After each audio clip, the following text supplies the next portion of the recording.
अला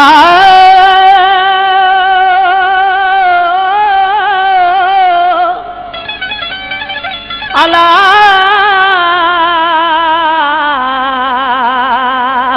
अला अला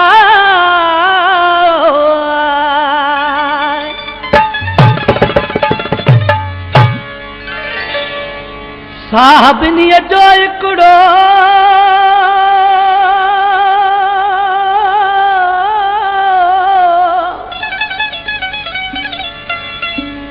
जीअं साधे मंझ सदूक मन में पोखे मिसरी तल में पोखे मतूत मन में पोखे मिसरी अला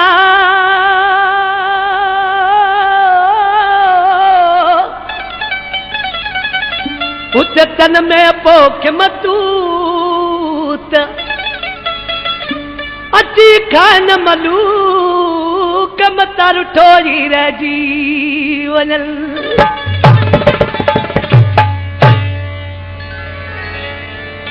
दोस्तों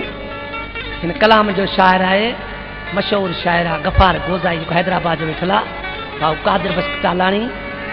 ऐं सेठ अनवर टालाणी ऐं मोहम्मद नवाज़ टालाणी कन खोले ॿुध मुंहिंजा भाउ ओ जेके कारो बगोवा जेके सोनो सगोवा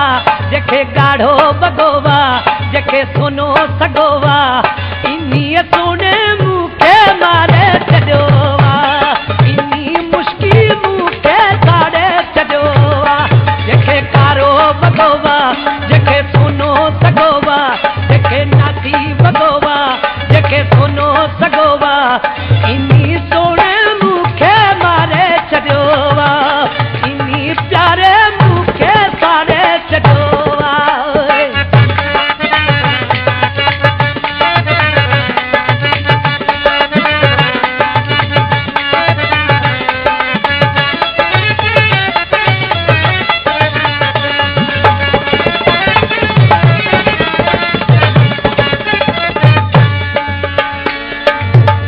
शाम पहर जो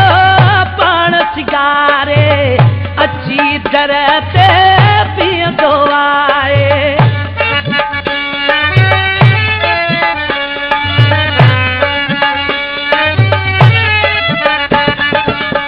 शाम पहर जो पाण सिगारे अची दर ते पीअंदो आहे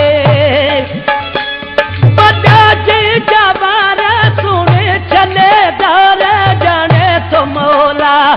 बड़ा जे जवार सोने चले दार जाने तो मौला जेके कारो बगोवा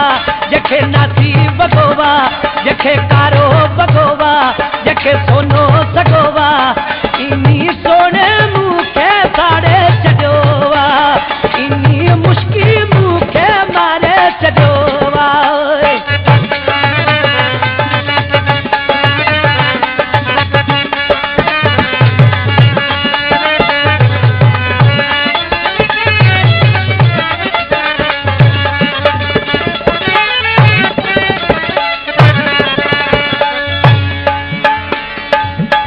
खणी नेण चंद निहारे बाट वीदा पीव माण्हू मारे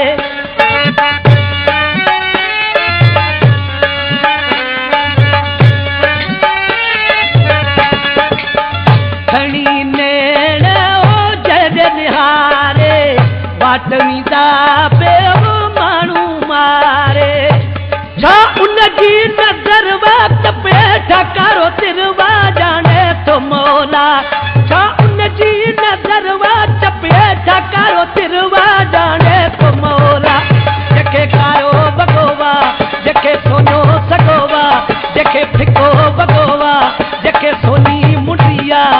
इन्ही सोने मूंखे मारे छॾियो इन्ही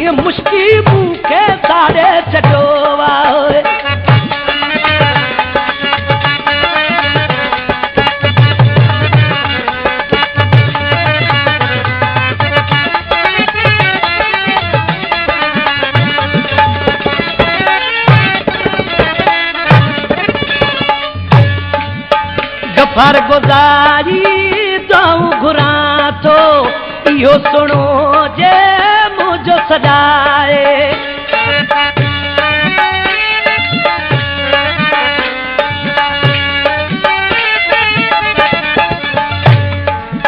गफ़ार गुज़ारी दाऊं घुरा थो इहो सुणो जे मुंहिंजो सजाए आया दिल जी आस पासी अथम बात जाने तो मौला आया दिल जी आस पासी अथम बात जाने तो मौला जेके कारो बगोवा जेके सोनो सगोवा